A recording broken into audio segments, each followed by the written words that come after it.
1 KFM here with film critic Herb Stratford, who's going to be joining us on the visual podcast broadcast stream here in the 9 o'clock hour. And we're talking new movies coming out to theaters, and there's really just one that's been generating buzz. Is that right? Yeah, so Cyrano is the one that's generating buzz, and this film actually got pushed back a little bit because of COVID. They wanted people to have this experience in the theater. Okay. It's the story, and this one, sometimes this is the way I tell people what the story is because they have a point of reference.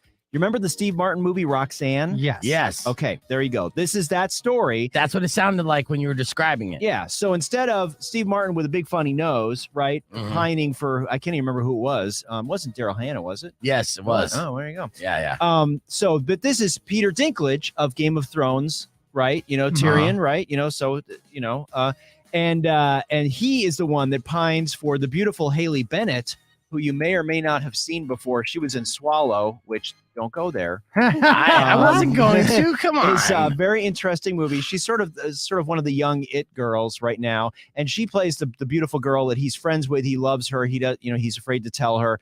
Kelvin Harrison Jr., who is great, is the Christian character, who is the guy who he sort of uses as his mouthpiece, right? So he feeds Christian all the lines to say to her, because Christian ain't real good with women. Yeah. And so when he gets Cyrano's brain working for him, she falls for Christian right away.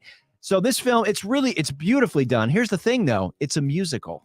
Never been done. I'm out. No, never been done. Well, and you know, I hear that. I hear what you're saying, but it's worth a look. Because are the songs good? Are they catchy enough? They are. The songs are good. They're catchy. It's beautiful. It's filmed in Italy in, like, you know, it's supposed to be the 1500s. I mean, and towards the end, they go to Mount Etna for this big battle in the snow, which is just insane. Okay. So it's cool. So, I mean, because again, immediately I'm like, Hollywood ran out of ideas. We keep recycling the classic tales, and this is a classic tale, you know, and it goes back centuries. But, do we need to see it again? And what's so different about this one? And they say, oh, well, we're making this one a musical. But do the musical numbers, are they cheesy? No, no. They're well done. And the thing is, Joe Wright's the director, and he's the guy that did Pride and Prejudice and Atonement. So he is the master at period pieces, right? And the other interesting thing about this is Peter Dinklage's his wife actually wrote this version of Cyrano. Right. Okay. And Joe Wright came to see a stage production of it with Haley Bennett and Dinklage in it and said, oh, my God, I'm making this movie. So, you know, so it's a very big passion project. Again, it's beautifully done. But I'm not a musical fan, but I actually was like, oh, okay, this is all right. I'm in. Well, I think it does say a lot that they pushed it back and they held on to it until people could go back to the theaters again. That if a studio has that much confidence in a project, that usually means it's pretty good. Early reviews are saying it's solid. It's 86% on Rotten Tomatoes.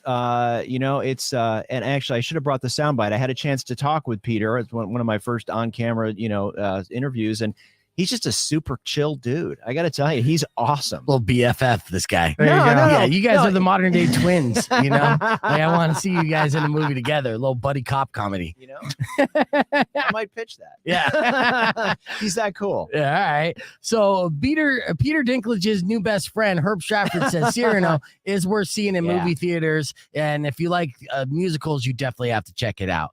All right. Excellent job, Herb. We have more reviews that we're going to talk about after the break as we get ready for the podcast broadcast, because that's live and that's next on Rock 1 2.1. So don't go away.